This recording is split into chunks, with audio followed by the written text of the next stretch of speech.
Sanction ఉండేది. అంజన్ కుమార్ యాదవ్ గారు ఉన్నారు, ఇంకొక అతను ఆల్రెడీ మేయర్ గా చేసిన వ్యక్తి కూడా ఉన్నారు, బొంతు రామ్మోహన్ గారు. సో బొంతు రామ్మోహన్ గారు ఆల్రెడీ మేము ఆగిపోతామని చెప్పారు. సో నవీన్ యాదవ్ గారికి సేఫ్ అయ్యారు. సో కాంగ్రెస్ పార్టీ నుంచి నవీన్ యాదవ్ గారికి ఇచ్చారు కాబట్టి, బీఆర్ఎస్ పార్టీ నుంచి మాగంటి సునీత గారు ఉన్నారు కాబట్టి, మాగంటి సునీత గారికి ఏదైతే మనకి సానుభూతి అనేది ఉంటుంది ఖచ్చితంగా. అదేవిధంగా హైడ్రా అంశం కూడా కొంత ఈ కాంగ్రెస్ పార్టీకి కొంత మైనస్ అని చెప్పుకోవచ్చు. కానీ నవీన్ యాదవ్ గారికి ఉన్న గతంలో 2 సార్లు పోటీ చేసి ఓడిపోయారు. అయినా సరే పబ్లిక్లో ఉన్నారు, ప్రజల్లో ఉన్నారు.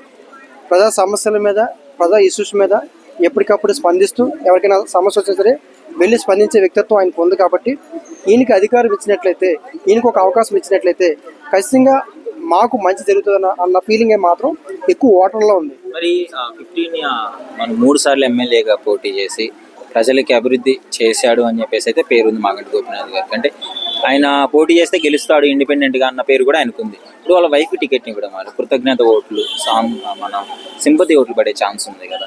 సానుభూతి ఉంటుంది, సానుభూతి ఉండట్లేదు. సానుభూతితో పాటు నవీన్ యాదవ్ గారి మీద ఉన్న గుడ్ విల్, కాంగ్రెస్ పార్టీ మీద ఉన్న ఒక పాజిటివ్ థింకింగ్, అదేవిధంగా ఇప్పుడు ఆల్రెడీ ఏదైతే మనకి బీసీ రిజర్వేషన్ సంబంధించిన అంశం ఉంది ఏదైతే ఉందో, ఇవన్నీ కూడా బీసీలు ఇక్కడ మన జూబ్లీస్ నియోజకవర్గంలో ఎక్కువ మంది ఉండడం, అదేవిధంగా మైనార్టీ ఎవరైతే ముస్లిం ఓట్లు ఉన్నారో ఆ ముస్లిం ఓట్లు కూడా నవీన్ యాదవ్ కనెక్ట్ అవ్వడం. ఎందుకంటే ఆల్రెడీ గతంలో ఎంఎం పార్టీ నుంచి పోటీ చేశారు కాబట్టి ఒక 20,000 ఓట్లు వచ్చేసరికి అంత చిన్న విషయం కాదు కదా. ఒక సెక్షన్ ఆఫ్ పీపుల్స్ 20,000 ఓట్లు మనకు వచ్చాయంటే అతనికి ఇండివిజువల్ ఇమేజ్ కూడా ఉంది. సో ఇండివిజువల్ ఇమేజ్ పార్టీ యొక్క ఇది. సో కాంగ్రెస్ పార్టీ అంశం అధికారంలో ఉన్న పార్టీ కాబట్టి డెఫినెట్ గా కూడా ఉంటది. ఎందుకంటే గతంలో బీఆర్ఎస్ పార్టీ ఏంటంటే సిటీ మొత్తం బీఆర్ఎస్ గెలిచింది. సో ఈ జూబ్లీస్ కూడా బీఆర్ఎస్ గెలిచింది. కానీ ప్రజలు అభివృద్ధిని కోరుకొని బీఆర్ఎస్ పార్టీ కోటేశారు. హైదరాబాద్ లో ఉన్న వాళ్ళు కేసీఆర్ గారి మీద అభిమానంతో, బీఆర్ఎస్ పార్టీ మీద అభిమానంతో కాదు, బీఆర్ఎస్ పార్టీ గెలిస్తే మాకు అభివృద్ధి జరుగుతుంది అన్న ఫీలింగ్ తోటి వేశారు. ఎందుకు? ఆ రోజు అధికారంలో ఉన్నారు కాబట్టి. ఈ రోజు అధికారంలో కాంగ్రెస్ పార్టీ ఉంది కాబట్టి అభివృద్ధి చేసే వ్యక్తి అధికార పార్టీ చెందిన వ్యక్తి అయితే ఉంటేనే బాగుంటుంది అన్న ఫీలింగ్. అందులో కొత్తగా వచ్చే వ్యక్తికి ఒక అవకాశం ఇస్తే ఇంకా బాగుంటుంది అని ఫీలింగ్. యూత్ కాబట్టి, ఎందుకంటే మీకు తెలుసు నేషనల్ వేజ్ నుంచి మీకు మన మహారాష్ట్ర నేను వెళ్ళాను, స్వయంగా బయట తీసుకున్నాను మహారాష్ట్రలో. సో నేను 110 సీట్లు వస్తాయి బీజేపీ కంటే 125 వచ్చాయి. సో అక్కడ కూడా బీజేపీ స్ట్రాటజీ ఏంటంటే అక్కడ యూత్కి ఎక్కువ సీట్లు ఇచ్చారు, లేకపోతే బీజేపీ గెలిచేది అవకాశం లేదు. సో ఇక్కడ కూడా రేవంత్ రెడ్డి గారు ఈ యూత్ ఓట్లు, అదేవిధంగా యాదవ్ సామాజిక వర్గం ఓట్లు, మైనారిటీ ఓట్లు అన్నిటినీ తన వైపు తిప్పుకునేలాగా మొత్తం ఆలోచించే సీట్ ఇచ్చారు. ఆలోచించడమే, సీటు కన్ఫర్మ్ చేయడమే ఆ యొక్క ఒక స్ట్రాటజీ ప్రకారం ఇచ్చారు. సో పూర్తిగా పాజిటివ్ అన్ని అంశాలు నవీన్ యాదవ్ గారికి అనుకూలంగా మారే అవకాశం ఉంది. ఇప్పుడు ఈ ఎలక్షన్ లో బీజేపీ ఎంతవరకు పోటీ ఇచ్చే అవకాశం ఉందంటారు? ముఖ్యంగా అసలు క్యాండిడేట్ ఎవరో కూడా అర్థం కావట్లేదు. ఇది ఒక స్ట్రాటజీ అయితే ఉంది. ఇప్పుడు బీజేపీ ఎంఐఎం పార్టీ అనేది కాంగ్రెస్ పోటీ చేయట్లేదు, చేసే అవకాశాలు లేవు నాకు తెలిసి. ఇప్పుడు ఎంఐఎం పార్టీ పోటీ చేయట్లేదు కాబట్టి కాంగ్రెస్ పార్టీ ఫేవరబుల్ అవుతుంది. మైనారిటీ ఓట్ బ్యాంక్ మొత్తం కూడా కాంగ్రెస్ పార్టీ కోసం. ఇప్పుడు బీజేపీ పార్టీ పోటీ చేయకపోతే బీజేపీ ఓటింగ్ అంతా కూడా బీఆర్ఎస్కి వెళ్ళే అవకాశం ఉంది. అప్పుడు మనం అనుకున్నట్టు కాంగ్రెస్ పార్టీకి అంటే నవీన్ యాదవ్ గారికి వన్ సైడ్ అయ్యే అవకాశం ఉండదు. బీజేపీ ఆగిపోయినా, బీజేపీ పోటీ చేయకపోయినా, బీజేపీ బీఆర్ఎస్ 2 కలిసి పోటీ చేసినా ఈ వన్ సైడ్ అనేది జరిగే అవకాశాలు ఉండవు. సో ఓటింగ్ అనేది మారిపోతుంది, టఫ్ అయిపోతుంది, క్రిటికల్ అయిపోతుంది. మేము కూడా చెప్పలేని స్టేజ్లో ఉండొచ్చు. ఎందుకంటే బీజేపీకి ఒక పార్టీకి 35% ఓటింగ్ ఉంది, ఒకదానికి 15% ఓట్ బ్యాంక్ ఉంది.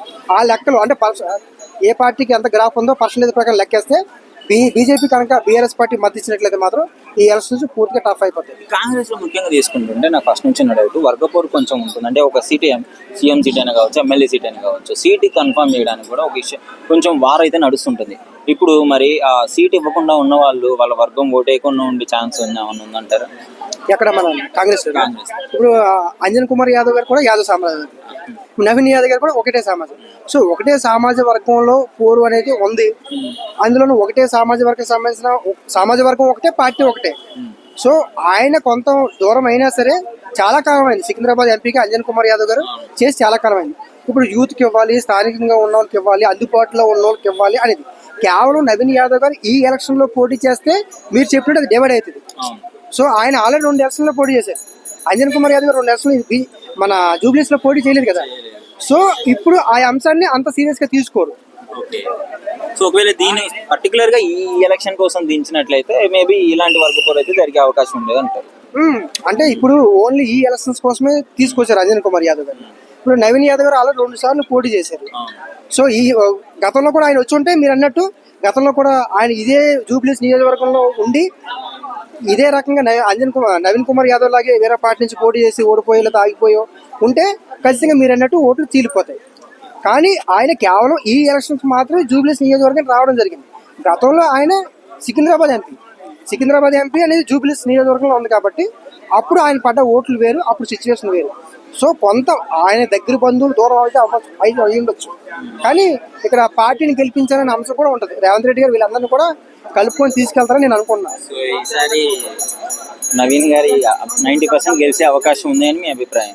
ఖచ్చితంగా. అంటే బీఆర్ఎస్ పార్టీ బీజేపీ సపోర్ట్ గా లేకుంటే బీఆర్ఎస్ సపరేట్ గా, బీజేపీ సపరేట్ గా, కాంగ్రెస్ సపరేట్ గా పోటీ చేస్తే మాత్రం ఖచ్చితంగా నవీన్ యాదవ్ గారు గెలిచే అవకాశాలు ఎక్కువ ఉంటాయి. మీకు 2 వారాల క్రితమే చెప్పాను సీట్ అనేది నవీన్ యాదవ్ గారికి ఇస్తారని. కేవలం లోకల్ అంశాలు, రాష్ట్ర స్థాయి అంశాలు, ఆ పార్టీకి ఉన్న గుడ్ విల్, అపోజిషన్ పార్టీకి ఉన్న అంశాలు, వీటిని అన్నింటినీ బేస్ చేసి సీట్ సెలెక్ట్ చేస్తారు. ఇప్పుడు కాంగ్రెస్ పార్టీ మీద ఉన్న ఆ నెగిటివిటీ ఏదైతే ఉందో ఇక్కడ ఈ ఎలక్షన్ మీద ఎఫెక్ట్ చూపేదంటారా? ఆ ఎలక్షన్స్ అంటే పార్టీ మీద ఉన్న నెగిటివిటీ అనేది కాకుండా ఇండివిజువల్గా నవీన్ యాదవ్ గారిని గెలిపించాలన్న ఆలోచన ఉంటుంది. రేపు ఏదైతే మనకి హైడ్రా అంశం ఉందో ఖచ్చితంగా రేపు కార్పొరేట్ ఎలక్షన్స్ చాలా ఎక్కువ చూపిస్తాయి. ఈ ఎలక్షన్స్ లో మాత్రం హైడ్రా ప్రభావం అనేది ఎక్కువ చూపిస్తుందని నేను అనుకోవట్లేదు. Thank you.